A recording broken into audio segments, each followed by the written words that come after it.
아멘. 할렐루야. 아, 제가 일부 예배 때부터 느낀 건데요. 기도 준비에 또 찬양대 준비 얼마나 수고를 많이 하셨을까. 다 은혜가 돼요. 근데 저만 잘하면 되겠다라는 사회도 잘 보시고 다 잘하시더라고요. 은혜가 되고 특히 아까 아멘 기도송 아멘 할 때 끝에 아멘 이렇게 할 때 여운이 아주 깊었습니다.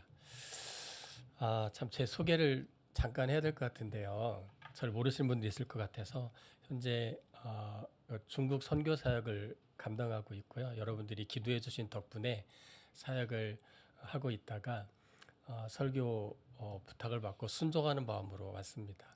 제가 한국말이 좀 서툴러요.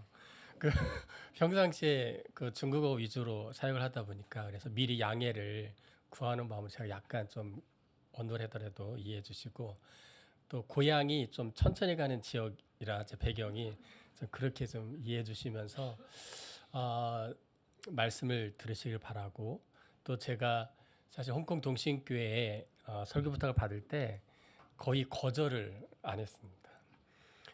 거부할 수 없는 힘도 있지만은 정말 감사하고 제가 이 땅에서 사역할 수 있다라는 것이 하나님의 은혜이고 또 여러분들이 함께 해주신 덕분이기 때문입니다. 네, 서론이 살짝 길었는데요. 네, 이어서 말씀을 전하도록 하겠습니다. 저기 그 PPT 하시는 분이 일부 예배 때 하신 분인가요? 새로운 분이세요? 그럼 새로운 마음으로 저와 함께 왜냐하면 제가 조정하는 것이 아니라 제가 설교를 할 때 따라오시니까 약간 이렇게 시간차가 있더라도 이해해 주시기를 바랍니다.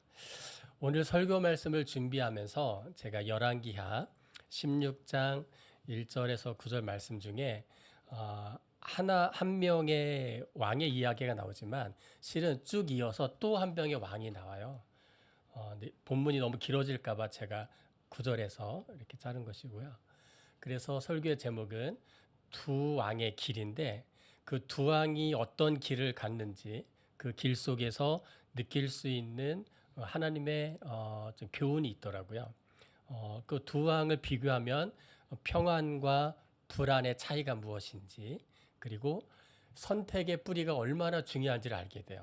우리가 많은 선택을 하는데 그 선택의 근원은 무엇이고 그 내면 깊숙하게 있는 그 동기면 동기이고 그 근원의 문제를 우리가 잘 다스리지 않으면 살면서 많은 선택을 해야 될 텐데 어떤 경우에는 한 명의 왕처럼 또 어떤 경우에는 또 다른 왕처럼 그렇게 살 수가 있기 때문입니다.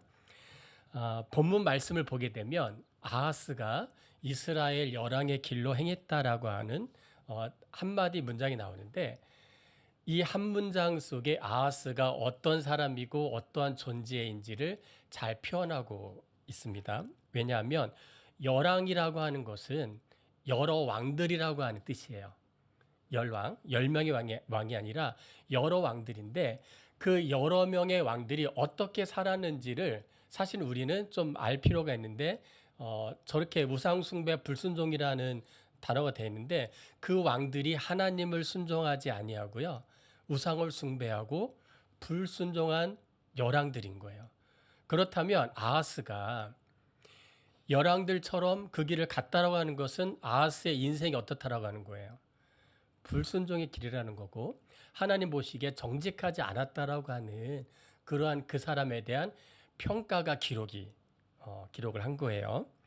그래서 이 아하스 왕이 어떠한 선택의 뿌리를 갖고 있는지를 봐야 될 텐데 첫 번째는 그 심리적인 상태가 굉장히 불안해요. 그 요인이 있겠지만 아하스 왕이 그렇게 심리적으로 불안할 수밖에 없는 상황을 또 우리가 보면은 또 이해를 못할 수 있는 것도 아니더라고요. 왜냐하면 지도를 한번 보실까요?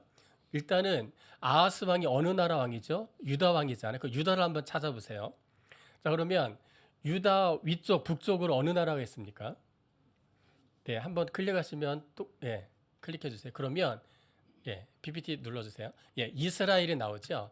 그 위로 북쪽으로 또 아람이라는 나라가 나오죠. 그다음에 그 동북쪽으로 보게 되면 전쟁의 그 머신이라는 별명을 갖고 있는 아수르가 나와요. 얼마나 싸움을 잘하고 그리고 점령한 지역에서 잔인한 행동을 많이 하는지 아수르 군대가 온다 그러면 주변의 소국들은 그냥 항복을 해서 저렇게 영토가 북쪽으로는 전부 다 아수르 땅이에요. 자, 그리고 유다 남서쪽으로 보게 되면 아수르와 대등한 군사력과 국력을 가지고 있는 애굽이 있어요. 자, 그럼 보세요. 유다를 중심으로 해서 사방이 어때요? 강대국이죠.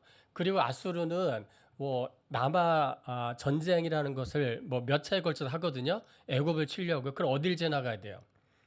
이스라엘과 유다를 지나게 되니까 유다의 왕인 이 아하스는 불안할 수밖에 없는 상황이고 이해를 못할 만한 것은 또 아닌 것 같아요.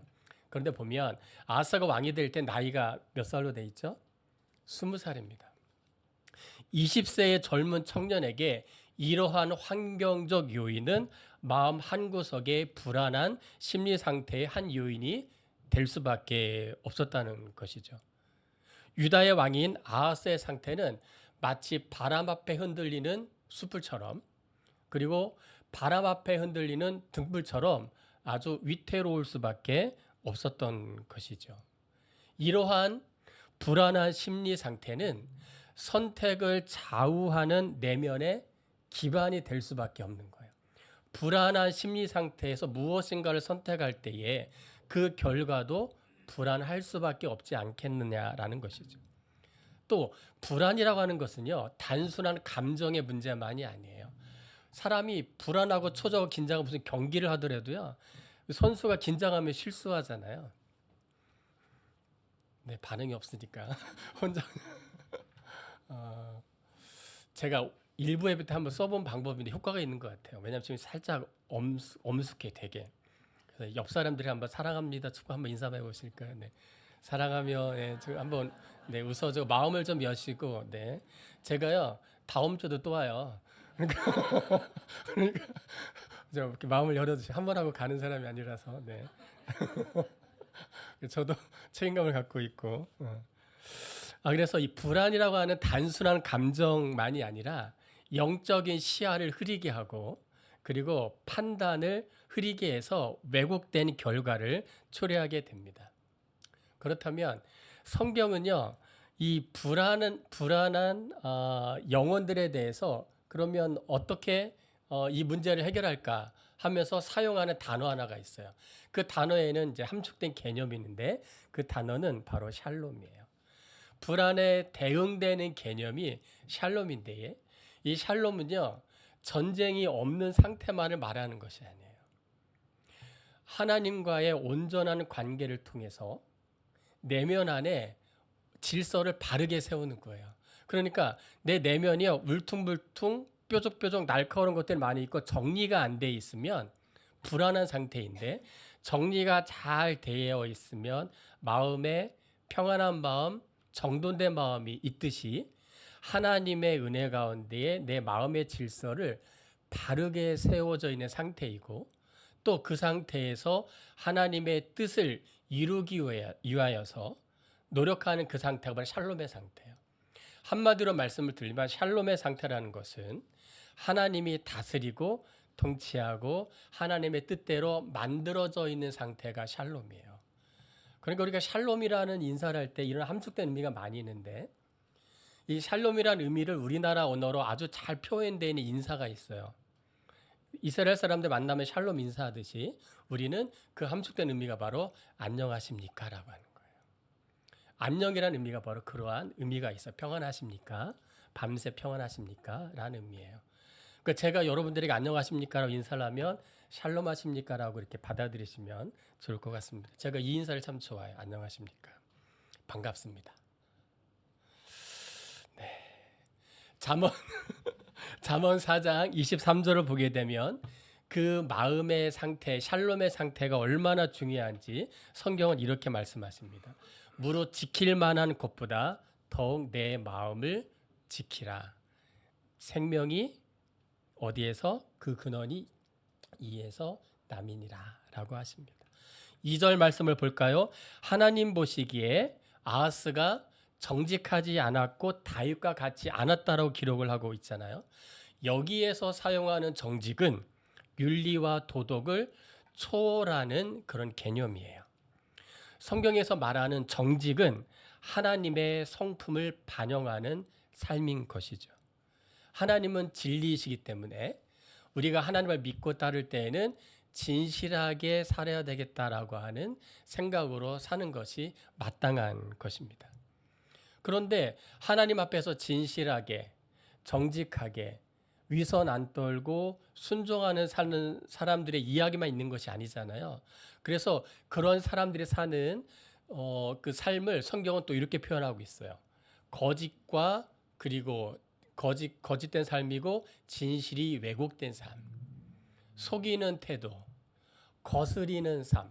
거스리는 삶은요, 불순종, 거역하고 심지어는 반역하는 삶이에요. 하나님에게 대드는 삶, 그리고 정의롭지 못한 삶, 겉과 속이 다른 말과 행위를 뜻하는 위선을 얘기합니다. 물론 이런 사람들에게 하나님은 또 반응을 보이시죠. 왜냐하면 하나님의 성품과 반대되기 때문이죠. 그렇다면 정직한 자도 있을 거 아니에요. 진실하게 살려고 노력하는 자도 있을 거 아니에요. 그런 사람들에게 우리 하나님은 많은 어떤 약속의 말씀을 주셨지만 그중에 제가 4가지만을 추려봤는데, 첫째는 이것이에요. 정직한 자는 하나님이 기뻐하신다라고 하는 것입니다. 잠언 말씀에 보게 되면 거짓 입술은 여호와께 미움을 받아도 진실하게 행하는 자는 그의 기뻐하심을 받는다라고 기록하고 있어요. 그러니까 하나님의 기쁨은 하나님의 그런 감정의 표현인 동시에 하나님의 성품이 반응하는 방식이라고 보면 돼요. 그러니까 하나님께서 갖고 계신 성품이 있잖아요. 그 성품과 우리가 보여지는 어떠한 삶의 모습이 일치되거나 비슷할 때 하나님이 흡족하신다는 표현을 쓰시는데, 그럴 때에 하나님이 보여주시는 그 성품의 반응이 곧 기쁨이다라고 하는 것입니다. 그래서 우리 하나님이 다윗을 보실 때 어떠셨어요? 기뻐하셨잖아요. 그래서 어떻게 표현하셨죠? 내 마음에 합한 자. 이렇게 표현하셨어요. 슬퍼하면서 분노하면서 짜증내면서 표현하신 건 아니겠죠. 그리고 천지 만물을 창조하실 때에도 우리 하나님이 오염되지 않은 그 세상을 보시면서 하나님 어떻게 표현하셨죠? 좋았더라, 좋았더라. 마지막 인간을 창조하시고 나서는 심히 좋았더라. 이것이 바로 하나님의 기쁨의 그런 반응인 것이죠. 그러니까 우리가 하나님의 기쁨이 되기 위해서 노력하고 기도하는 삶을 사는 그 이유는 하나님이 만들어 놓으신 그 창조의 그 세상, 그리고 하나님의 그 성품에 부합하는 삶을 살게 한 것이고, 하나님이 내가 너를 기뻐한다는 표현은 굉장한 칭찬이고 굉장한 축복의 말씀인 줄로 저는 믿습니다. 또 두 번째로 정직한 자에게 우리 하나님은 평안과 보호의 약속을 해 주셨습니다. 그래서 말씀을 보게 되면 우리 다 같이 한번 읽어볼까요? 시작. 네, 그 세 번째는 어떠한 약속이 있냐면 하나님의 인도하심에 관한 약속이고요. 그 네 번째는 복된 후손에 관한 그런 약속인 것입니다. 그러니까 정직한 삶은 다음 세대에게도 축복을 흘려 보낸다라고 하는 것입니다. 그래서 우리가 찬양할 때에 정직한 영을 새롭게 하소서, 이런 찬양 있잖아요. 그 정직한 영을, 내 안에 새롭게 된 그 정직한 영을 통하여서 우리 하나님의 성품에 부합하는, 그리고 하나님이 반응하시는 그런 삶을 우리가 살 수 있다라고 하는 것입니다. 그런데 아하스 왕은 이러한 약속들과는 전혀 다른 길을 걷고 있잖아요. 잘못된 뿌리, 선택의 뿌리, 그리고 그 생명력을 잃은 그 선택의 뿌리가 맺는 결과가 얼마나 참혹한지를 이제 저희가 보게 될 텐데, 첫 번째는 그의 가정과 공동체가 무너지고 있는 것을 봅니다. 심리적으로 불안한 그리고 하나님 앞에 하나님 보시기에 정직하지 않은 그 유다의 왕 아하스의 잘못된 선택의 결과로 그의 가정과 영적 공동체가 무너져 가고 있는 것입니다. 그 3절 말씀에 보게 되면 그의 아들을 불 가운데로 지나가게 하신다는 말씀이 있잖아요. 아하스 왕의 정치적 판단은 어린 자녀를 보호하지 못했어요. 그의 자녀를 지켜주지 못했어요. 그의 판단, 그의 결정은 자기의 자녀를 우상의 제단 위에 올려지는 참혹한 운명을 맞이하게 되었습니다. 그는 유대 나라를 통치하기 위해서 하나님을 섬기면서도 그 땅의 풍요의 신 바알을 섬기는 것이 상호 배타적이거나 모순되지 않는 병존할 수 있다라고 판단을 한 거예요. 하나님을 섬기면서도 다른 신도 섬길 수 있다라고 하는 생각을 하게 된 것입니다. 요즘 말로 바꿔보면 신앙의 경계가 흐릿하고 모호해진 거예요. 이것을 우리가 혼합주의, 타협주의, 편의주의적 생각이라고 표현을 합니다. 한번 예를 한번 들어볼까요? 교회를 다니면서 점을 보거나 부적을 갖고 다니는 사람이 있다면 이 경우가 아주 명백한 혼합주의예요. 두 가지의 신을 같이 이렇게 하는 거예요. 진리와 비진리가 공존할 수 있다고 생각하는 거예요. 빛과 어둠이 공존할 수 있다고 생각을 하는 것입니다. 쉽게 말하면 하나님도 좋고 세상도 좋고 이렇게 생각하는 이중적 태도인 거죠. 또 다른 예를 들어볼까요? 인간 관계나 업무적 환경에서요. 신앙적 기준을 양보하고 타협하는 경우인데요. 보통은 관계 유지나 이권을 더 중시하는 선택의 뿌리가 작동하기 때문이에요. 이때 쓰는 표현은 어쩔 수 없다라고 하는, 또 다들 그렇게 한다라고 하는 일반화시키는 경향이 있는 거죠. 세상 속에서 정직하지 않은 크리스찬들이 많다면 그 빛은 점점 희미해질 것이고 교회와 신앙 공동체의 역량도 점점 약화될 수밖에 없을 것입니다. 그래서 4절 말씀을 보게 되면 이 한 사람 개인의 문제가 개인으로 끝나는 것이 아닌 것을 또 보게 돼요. 자신의 가정만 무너진 것이 아니라 지금 누구예요? 아하스는 왕이잖아요. 권력을 갖고 있는 아하스 왕이 어떤 일을 하냐면 곳곳에 산당을 세우게 합니다. 산당과 예루살렘 성전의 차이는 뭐냐면 첫째, 그 땅의 예루살렘 성전은 몇 개예요? 단 하나예요.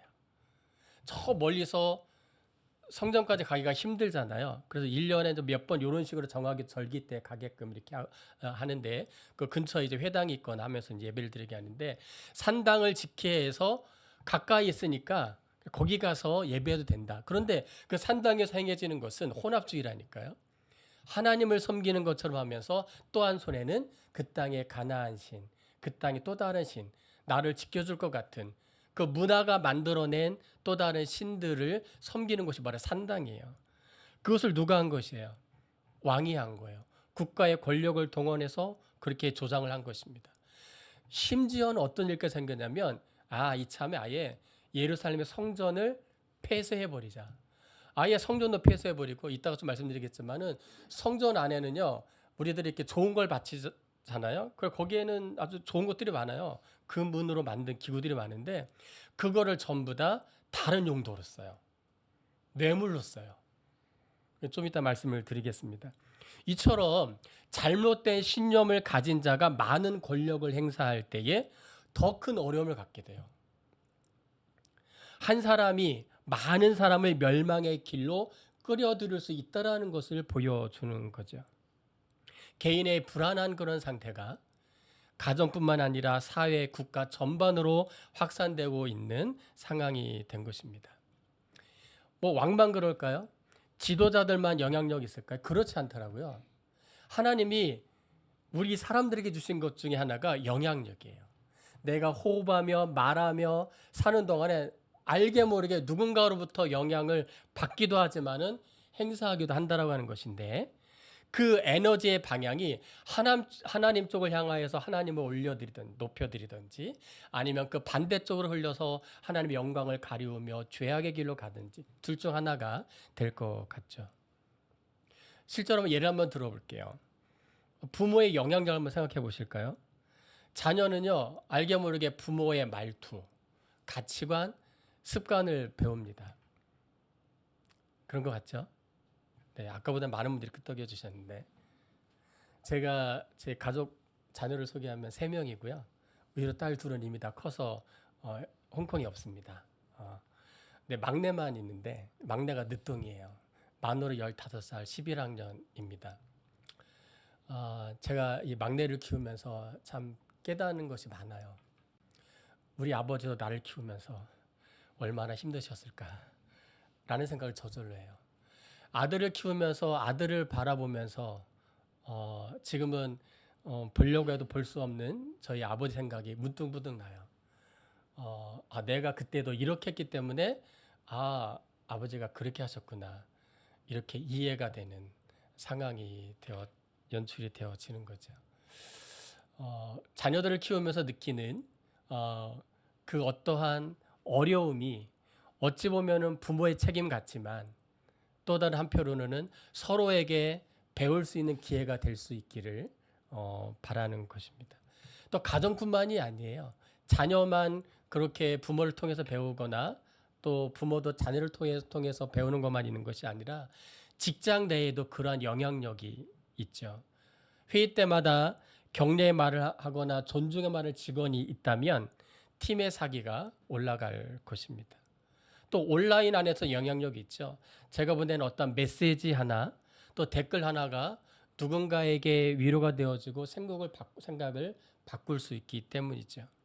또 학교 안에서도 영향력이 있을 수 있잖아요. 학생들끼리 서로 생활하면서 어떤 한 학생이 정직한 행동을 했을 때에 그 학생이 친구들에게 어떤 기준을 세워줄 수도 있고, 또 반면에 부정적 영향도 있을 수 있겠죠. 마찬가지로 교회 공동체 안에서도 영향력이 있을 수 있겠죠. 한 명의 신실한 어떠한 신자의 삶이 또 다른 사람들에게 도전이 될 수도 있기 때문입니다. 이처럼 우리들은 살아가면서 영향력을 행사하고 그리고 그 영향력을 받으며 살고 있다라고 하는 것인데, 아하스 왕의 그 영향력은 부정적 영향력이 커도 너무 컸던 것입니다.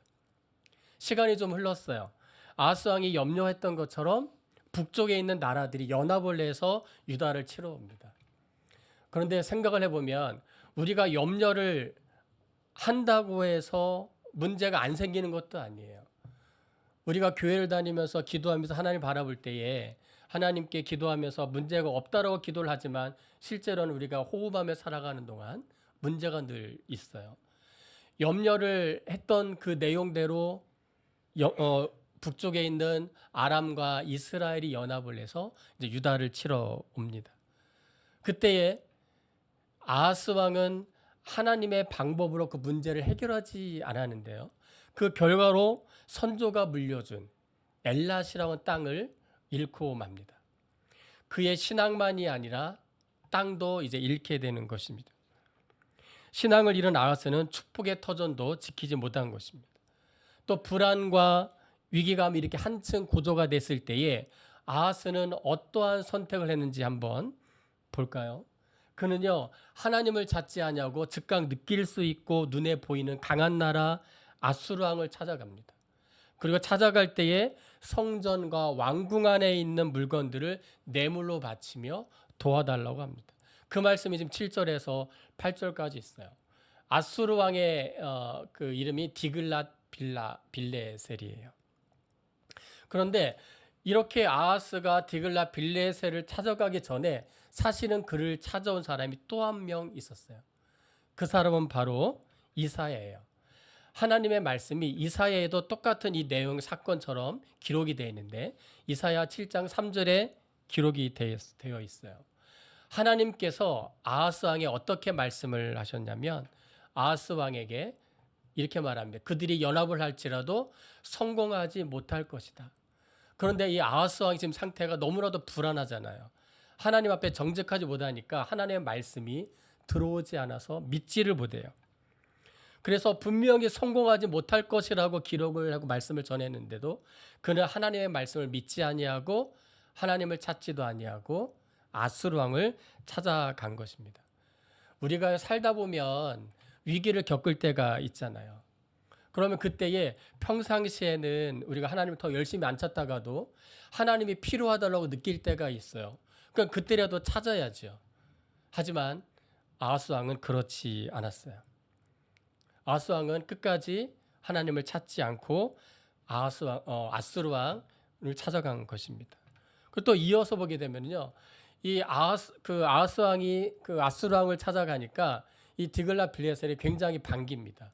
그 이유가 뭐냐면 아수르가 남아 정착을 해서 전쟁을 일으키려고 하면 아람과 이스라엘과 유다를 지나면서 이제 애굽까지 가야 되잖아요. 근데 아람과 이스라엘을 칠 때 밑에 있는 애굽과 유다가 연합해서 그 공격을 막아버리면 힘들잖아요.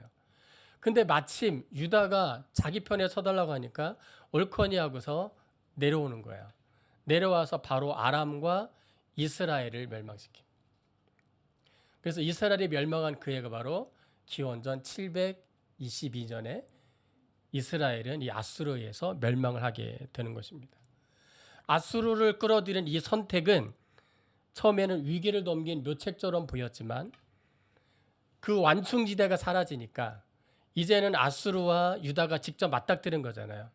그 이후부터는 아수르가 더 자주 이스라엘을 공격해 오고 그리고 유다는 그것을 막기 위해서 더 많은 조공을 바치면서 더 어려워진 힘겨운 상황이 된 것입니다.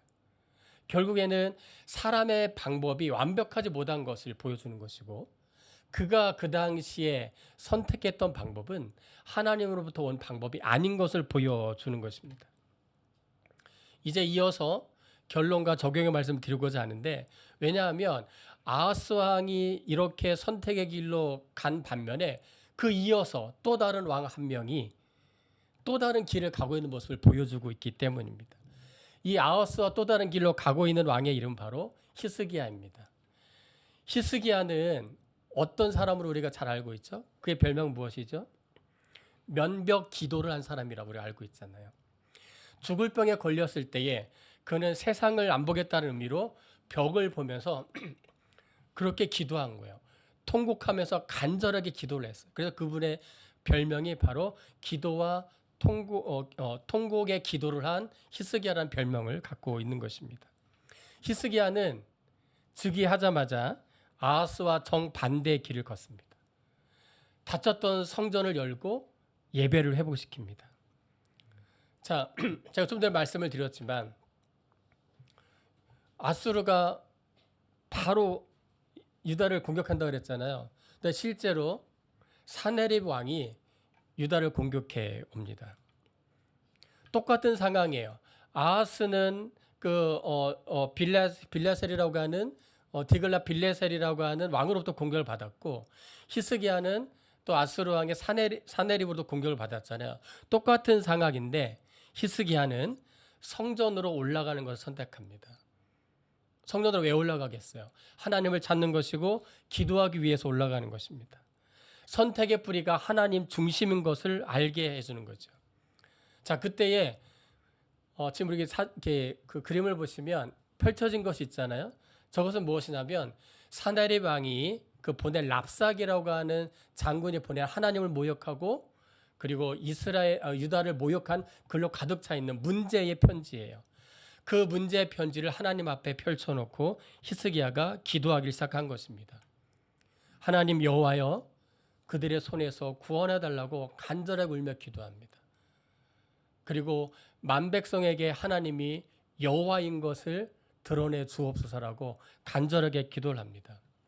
그가 간절하게 기도할 때에 또 다른 사람이 등장하는데 사실은 동일한 사람이에요. 아까 아하스 왕이 기도할 때 누가 등장했다 그랬죠? 아하스 왕에게 이사야가 등장했잖아요. 이번에도 이사야가 등장을 합니다. 등장해서 하는 말이 당신이 기도할 때에 하나님이 들으셨다라고 말씀을 하십니다.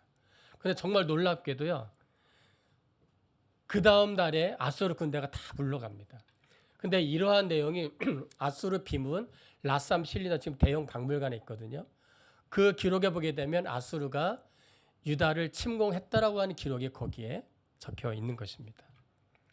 그러니까 실제로 성경에 기록된 내용하고 아수르가 기록한 내용하고 일치하는 그런 것을 보게 됩니다. 우리가 사는 날 동안에 불안한 환경을 피할 수는 없어요. 히스기야도 못 피했잖아요. 어떤 경우에는 내가 맞닥뜨린 이 상황이 뭐 이해도 안 되고 그 결과를 알 수도 없을 때 너무 답답하잖아요. 그럼에도 불구하고 그럴 때 우리가 할 수 있는 기도는 하나님은 다 아실 거야. 내가 지금 모르지만 우리 하나님께서 도와주실 거야. 어떠한 이유가 있겠지 하면서 믿음을 일치하고 기도하는 그 자세예요. 하나님의 주권에 맡기며 살아내야지 하는 생각하는 것입니다. 저는 살아낸다는 표현을 되게 즐겼습니다. 살아가는 것이 맞지만 지켜내고 버텨내고 그리고 살아내는 삶을 살기 위해서는 우리들에게는 하나님에 대한 그런 신뢰가 절대적으로 필요한 것입니다. 만약 작은 컵에 한 줌의 소금을 넣어서 우리가 마신다면 그 쓴맛의 고통은 이루 말할 수 없을 것입니다. 하지만 이 작은 한 줌의 소금을 지금 저게 티베트 호수인데 저 호수에 넣고 우리가 만약 그 물을 마신다면 쓴맛은 조금도 느낄 수 없을 것입니다. 인생의 고통은 이 컵 안의 소금과 같다고 하는데요. 짠맛의 정도는 바로 내 그릇의 믿음의 그릇의 크기에 따라서 달라지게 되겠죠. 세상은 우리들에게 다양한 컵을 줍니다. 재산의 컵을 주기도 하고요. 경력의 컵을 주기도 하고요. 지식과 지위의 컵도 주기도 합니다. 하지만 그 컵이 아무리 크다 할지라도 하나님의 그릇보다는 크지 않을 거 아니에요. 우리 하나님은 그림 보여주시겠어요? 하나님 안에 온 우주가 다 들어져 있고 그 하나님을 가슴 안에 모신 우리들도 그 크신 하나님과 함께하고 있기 때문에 우리들의 믿음의 그릇은 그렇게 크다라고 할 수 있을 것입니다. 내 믿음의 크기에 따라서 내가 느끼는 고통, 피할 수 없는 인생의 그 쓴맛을 느끼는 그 고통의 정도는 분명 달라지리라 믿습니다. 마지막으로 제가 이 말씀을 보면서 재미있는 생각을 해봤는데 그것은 히스기야 가정에 대한 묵상이에요. 히스기야의 왕이 누구죠? 아하스잖아요. 이 아하스 왕의 가정에서 어떻게 히스기야 왕이 태어났을까? 라는 생각을 해본 거예요. 놀랍지 않으세요? 또 그렇다면 이 아하스의 아버지는 누구일까라는 생각을 해봤어요. 그는 정말 성경에서도 괜찮은 평가를 받고 있는 요담 왕이에요. 어떻게 요담 왕의 가정에서 이러한 아하스가 태어났을까? 라는 생각이 들었어요. 지금도 저희들의 그 가정 교육, 자녀 교육이 어려운데에 그 당시에도 그 자녀 교육이 무척 어려웠다는 걸 알 수가 있습니다. 사실 요담이 아하스 왕의 이름을 지을 때 이름의 뜻은 바로 여호와가 너를 붙잡아 주리라고 하는 굉장히 좋은 이름을 지어줬어요. 그런데 아하스 왕은 여호와께 붙잡힘을 받지 아니하고 하나님의 통치를 받지 아니하고 다른 데로 다른 길로 걸어갔던 인생을 사는 것입니다. 우리가 자녀 교육을 할 때에 겸손한 마음으로 기도할 수밖에 없습니다.